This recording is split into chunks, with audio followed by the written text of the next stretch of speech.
where I'm coming from. So I will tell you a little bit about myself.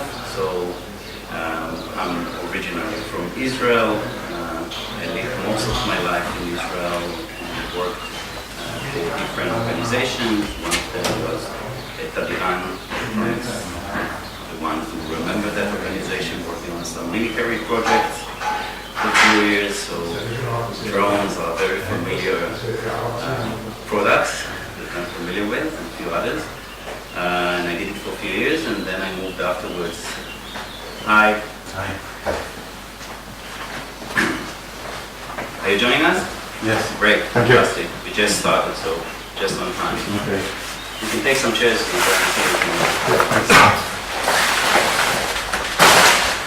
So just to recap, I'm just telling everyone about how I actually turned from a stable person to an unstable person, and share a little bit of experience. So I was born and raised in Israel. I lived there most of my life.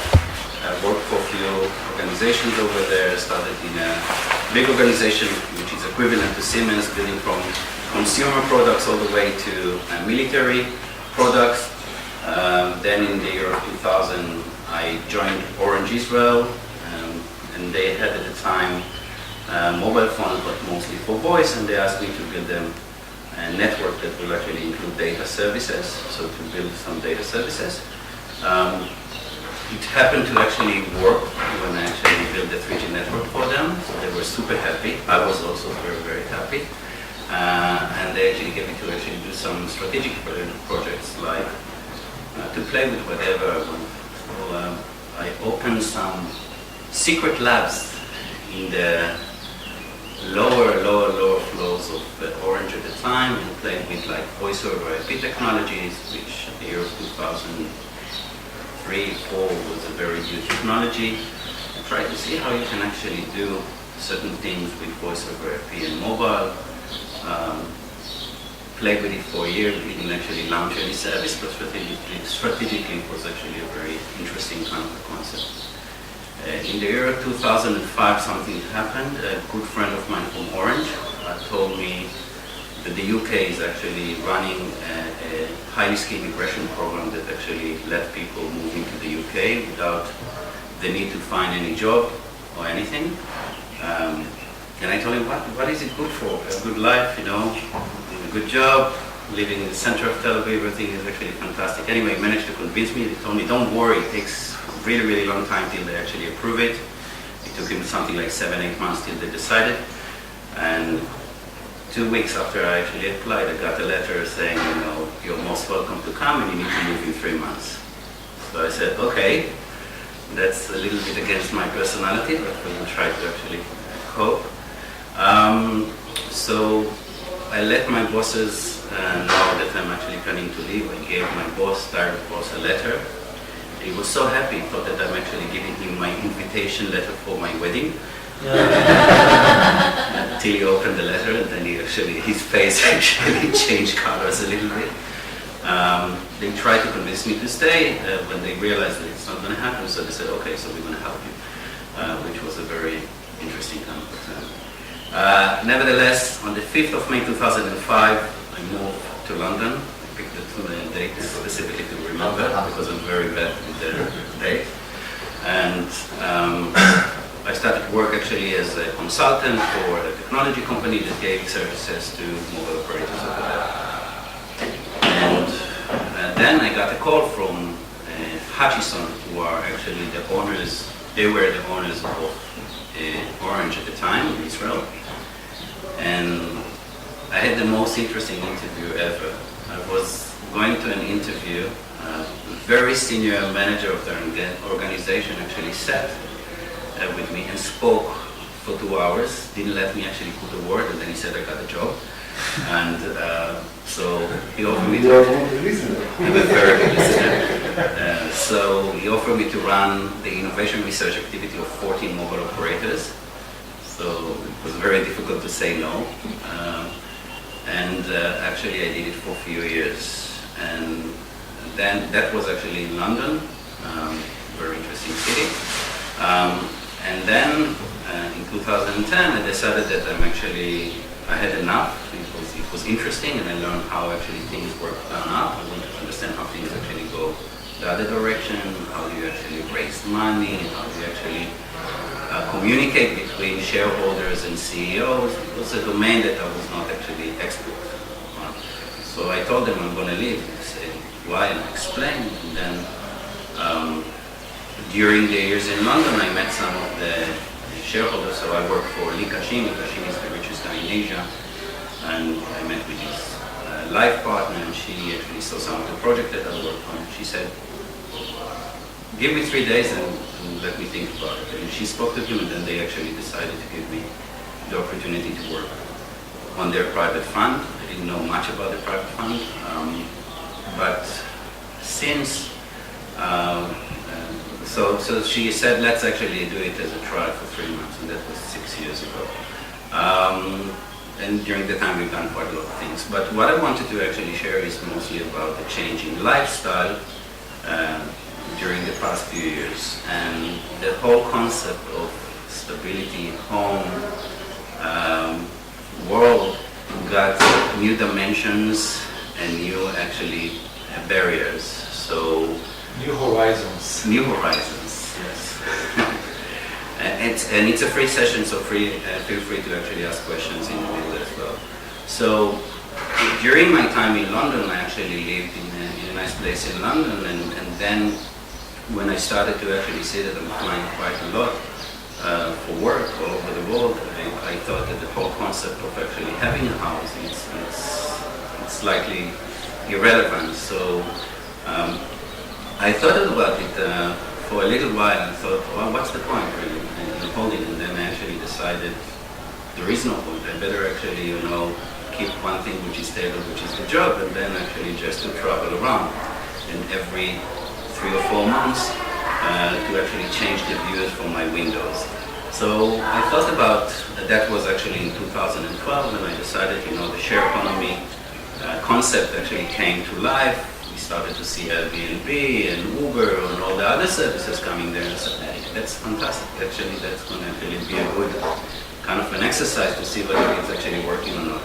And I started to move from one Airbnb to another Airbnb. I just changed the countries. I just changed, cars, everything, like taking a different car, and changing the views from my windows.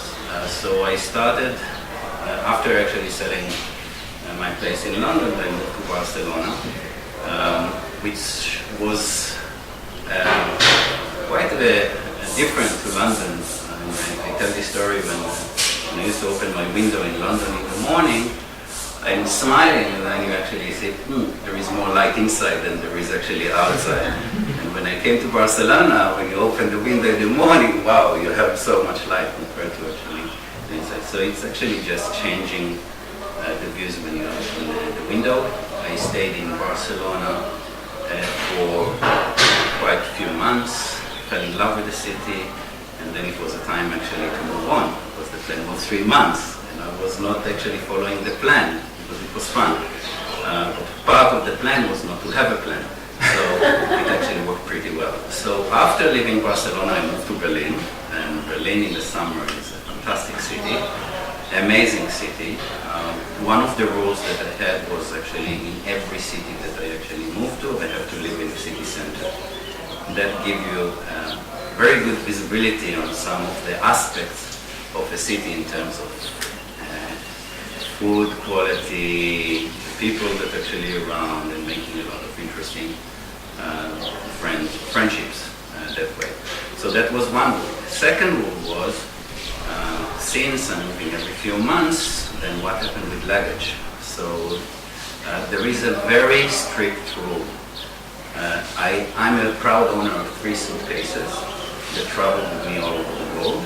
And the rule is, whenever something new actually comes, something old needs to actually stay. I need new shoes, old shoes go on. New shirt, old shoes go on. So that was the rule. So Berlin was another interesting hub to actually stay in. And after Berlin, I moved to San Francisco. I lived in San Francisco almost for 6 months. And then I moved back to Barcelona. Barcelona was so great. And now I'm actually in Tel Aviv. for a little while.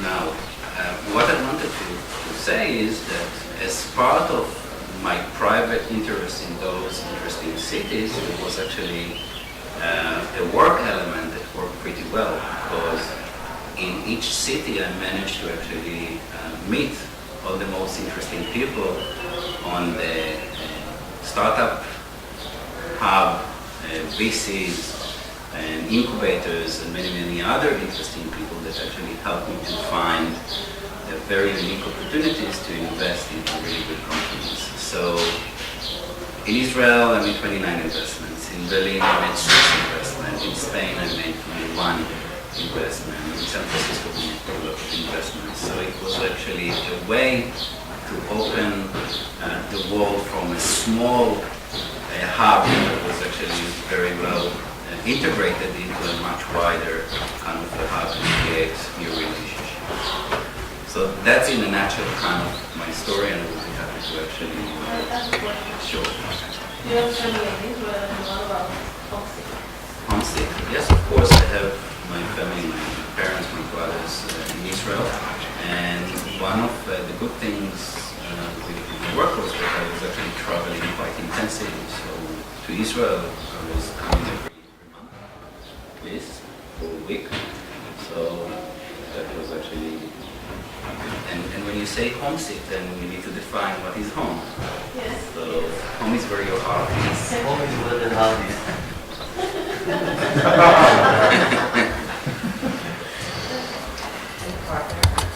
Partner. So I started without, and I actually collected during the course, and then they joined me. So that was actually very good. I was privileged to actually willing to actually agree, leave everything behind and to join me. Enjoy it. The luxury of not having children.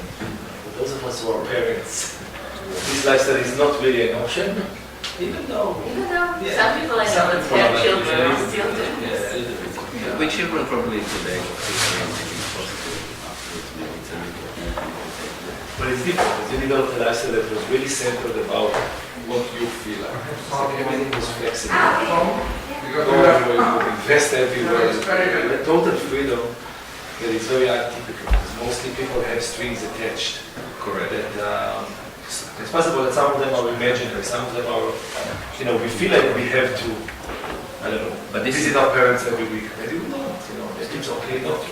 But this is, I think, the major element was actually a state in mind, and that was actually that we taught ourselves. So, living in London for so many years, what was the chase? The chase was for money, the chase was for success, to actually buy a big house, to buy a beautiful car, to pay the mortgage every month and everything, and just to maintain all those,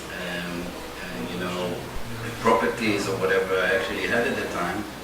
That's a chase of nothing. What I wanted to do is actually to change the lifestyle and actually get rid of all the possession. What I wanted to do is actually to look for experiences, memories, and friendships. That was the important part. So to live, we have kind of, I don't know, I had actually the same thing. So I had a closet full of clothes, full of trousers, full of actually shirts. I always pick the one of 3 or one of 4 that I actually like to wear. So I take the 3 with me rather than actually take the whole closet. And sustainability, like it's a lifestyle, and you can feel that you can keep going with it. I think it depends again on phases in life. So I think for that stage of my life, it's actually working pretty well. Probably there will be a time, yes, when children will actually come to the picture. I think then it will actually change the equation. It will actually be time to settle down somewhere.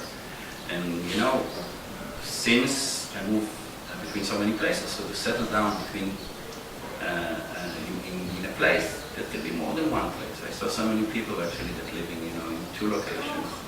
Yes, Canova is a good example. In Israel, living in Barcelona. Yeah. So it's I think changes actually make something good in people. There's a difference between someone like myself, who sort of lives in 2 places, but it's a very practical choice, versus you that kind of decided that, I feel like you decided more than just you made a statement about, as you call it, state of mind, for instance, about saying that it's not about saving for the future, which I guess is the leading principle of how we all live, or most of us live. Most of us saying, oh, you know, we got to build up a career, we got to build up roots, we got to build up assets, so they will remain for us and for our children, and you know, we got to secure our future. And just sort of said, it's not about the future, it's about the now. You know, we'll worry about the future later. No, I think Because you didn't save, you didn't create an permanent asset, and you so. I think I created a lot of assets in the assets are Yeah. really in the human element. They are different assets. Yeah. So it's again, it's a state of mind how we But you've actually been look at working all things. the time, it's not that you was... I kept working. I think now I left my job like almost 2 months ago. This is the first time I'm not working for 20 years, more than 20 years actually.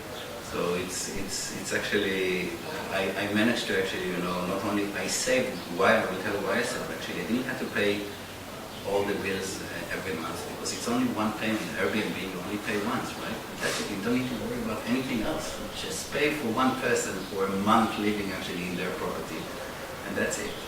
So yes, there are properties and there are properties. You can actually choose which one you want to live, but it's actually safe on a day-to-day level. You don't need to own the car. You don't need to actually pay insurance for so many actually products that you have and services, and it's very, very easy. It's actually make your life less attached to the day-to-day duties of payments and responsibilities and other things.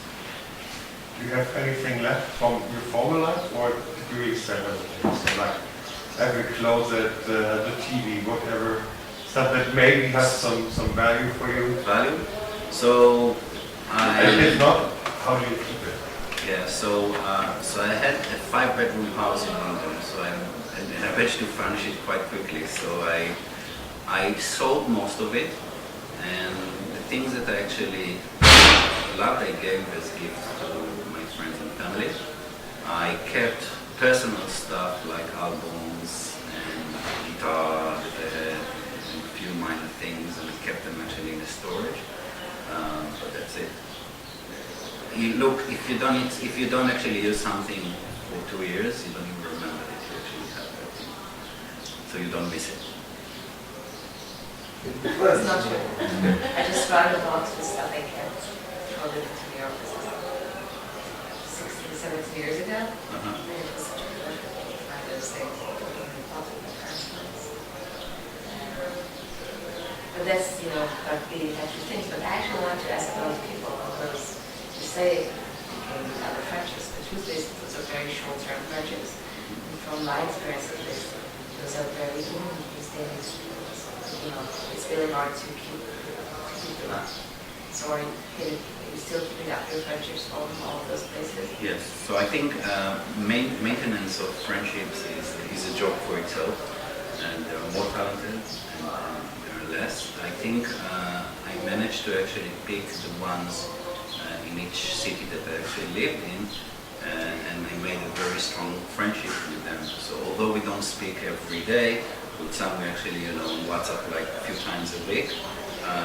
But whenever I'm actually visiting a city, and I'm actually visiting those cities like in a rotation, like every few months, it feels like I never left.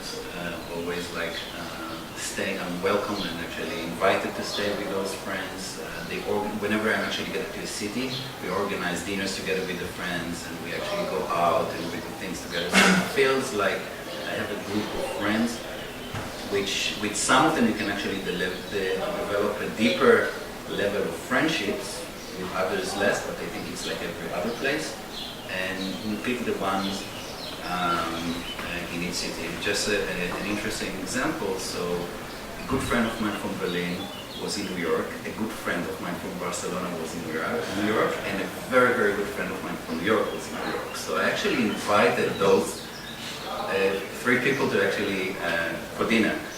And they all heard about each other in different occasions, but they never met each other. And that was the first time that I actually managed to bring all of them. So it can be a disaster, but it happened to actually be a wonderful evening that we left really, it was really good. What's your next city you wish to live in? So for the time Right now being, it's it's Tel Aviv. Back to back to the roots to actually analyze few things, but it's a good question. It's a very good question. What's your bucket list? Barcelona is up on the list, to be honest. I don't know why, but actually I fell in love with the city. I guess that people that live in Barcelona that can actually relate to me. There is something special with the vibe, with the food. I like to live next to an ocean, to the sea. Maybe Barcelona because it's actually a good reminder for Tel Aviv, which is without these values, but I don't know. Yeah, so this is a good option. Berlin is also high on the list. Yeah, but I have to tell you. But not in the winter. Not in the winter. Don't go there in the winter, go there in the summer. No, In when the winter, Berlin is British. So Yeah, but that's just New York, but it doesn't fit and it's far away from the ocean, the weather sucks. I have to tell Don't you. remind of Tel Aviv at all, it's like very Yeah, Rio is also. I did an internship 10 years ago at Miami. Miami is great. Miami.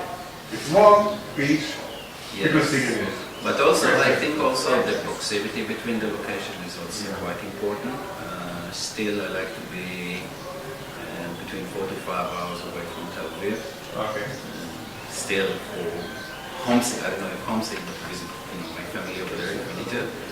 Are you thinking of Arabia? I don't know, like Dubai or something? No. Try Buenos Aires. It's not 4 hours, but for a period it's a great city with a lot of things happening there. I've been to, so I travel for work all over the world.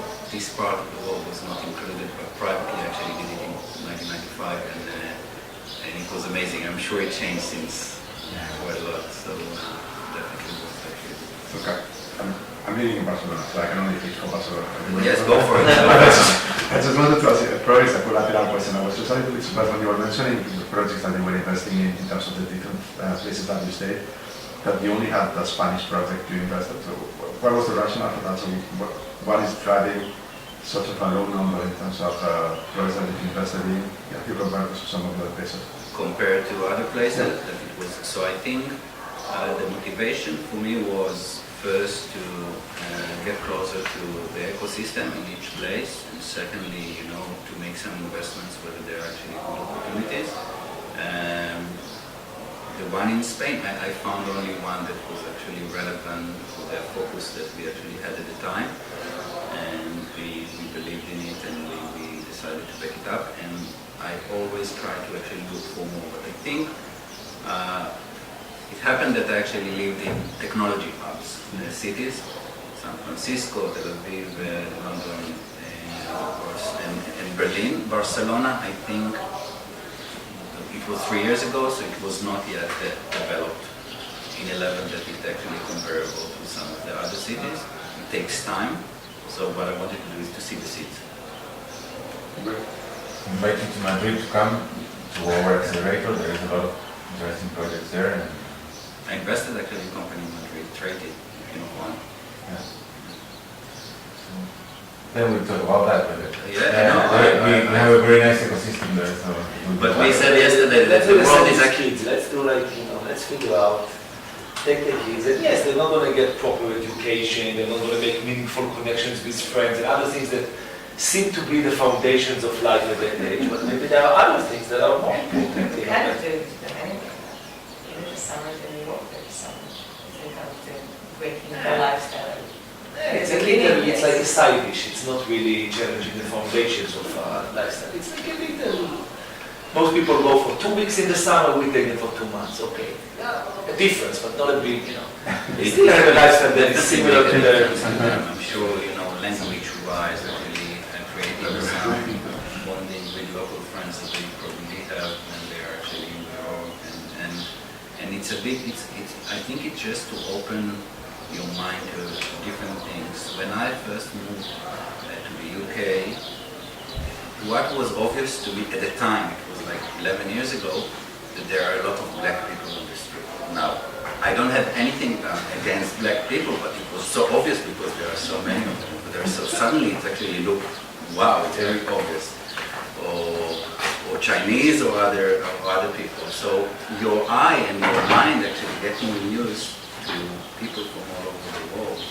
So it's a really, really change in the way that you actually get different aspects from education that you had in the past, or narrow-minded thoughts or things like that. So it open your mind wide. You actually look at the world in a totally different way. That's my It's like a little, it's again, going back to this point of saying that it's like an alternate set of values in terms of what you should do, what is the right way to live. You could say, okay, I'm sacrificing a lot of things that seem like we were taught to believe that these are the things we should be doing, but I'm getting others. It's like, then I'm wondering in the context of a family, that's something that... Look, there are families that live like that. So there are families that There are actually... families that really like wander from place to place without any plan. Yes, I actually read about a few. That they Usually it's actually... like 2 years they take them to travel around the world.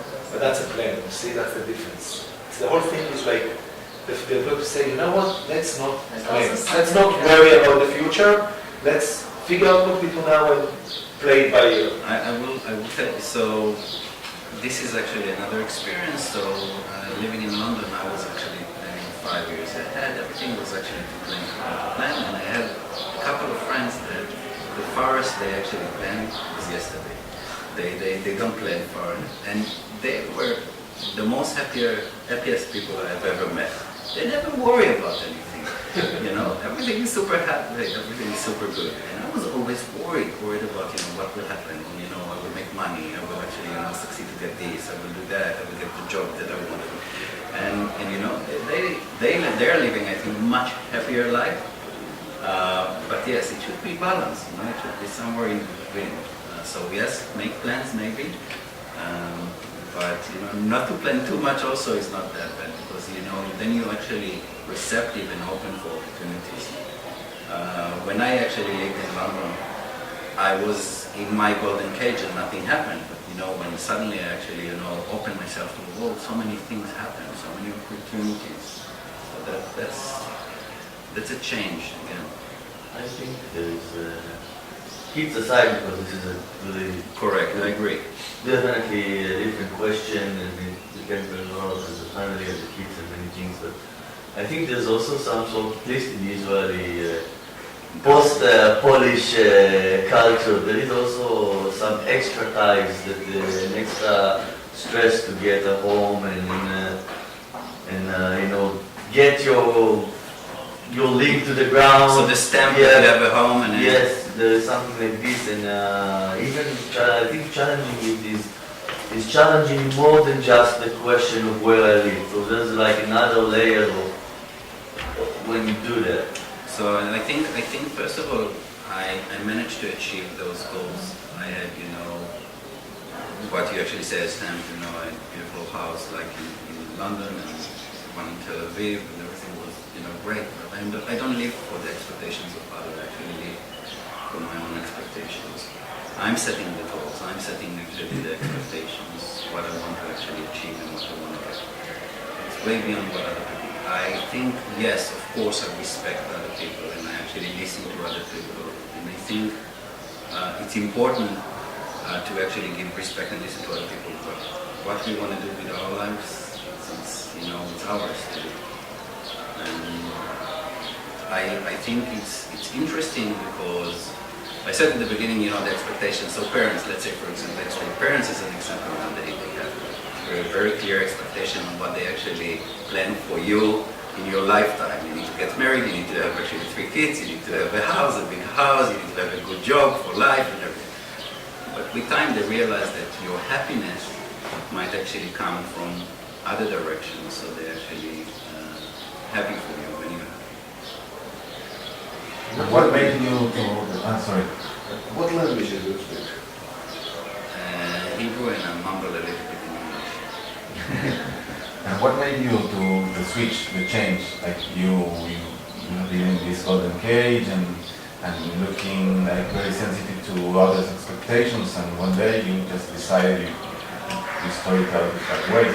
I'm sure I will be interested to understand what was the process? You really, it becomes from consciousness to action, like to try to really start changing things in order to Yeah, so connect definitely, with your... sure, definitely. So yes, there are always kind of a trigger that actually pull for action. In my case, it was kind of a trauma of someone who actually a careful died, and that actually gave me a new look at life to see how actually, how short the time that we actually here, and we need to actually maximize our actually experiences and actually experiences.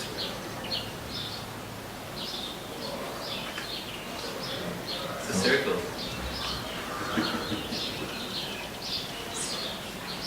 Circle of life. Right, Alman? Oh, good morning. Great. So, any more questions? I told him I have 3 socks. 3 sets of socks. But I'm here. And We're doing a lot of laundry. You have any more advice So- on eco lounges and this? so big underwear, that you can actually wear them 4 days. This way, then turn it to that way, then turn it around, and then turn it. No. That is too actually, much information. So any advice on eco Terminal 5? Terminal 5 is great. It's 10 minutes from actually checking the gate, and then beautiful lounges over there, of course. Concord rooms, we always invited there. It's great, and you have like a bathroom, your own bathroom, and a room, and everything. So it's not the food is not. But I can compare between different airports and tell you, which one and where to go. Just Okay, good. send me- We send have me Tel what you Aviv, get. Barcelona, Berlin, London. No, London is actually. London is not. Tell me something about the circle. You said it's the circle of life. So, how do you make a progress in the circle? How do you go back to again and again to the same place? In the same places. So I think progress in life is the internal kind of feeling that you feel when you actually get there. So when I'm actually getting to certain places and I feel that I actually have part of me in those places, I feel more connected, and it depends again what you mean like progress. I don't set like long-term goals anymore. I used to do it in the past. Not all of them actually managed to happen, but a lot happened in between, career-wise, personal life-wise, in any aspect of my life. A lot of good things happened, but I didn't plan. I was open to be receptive.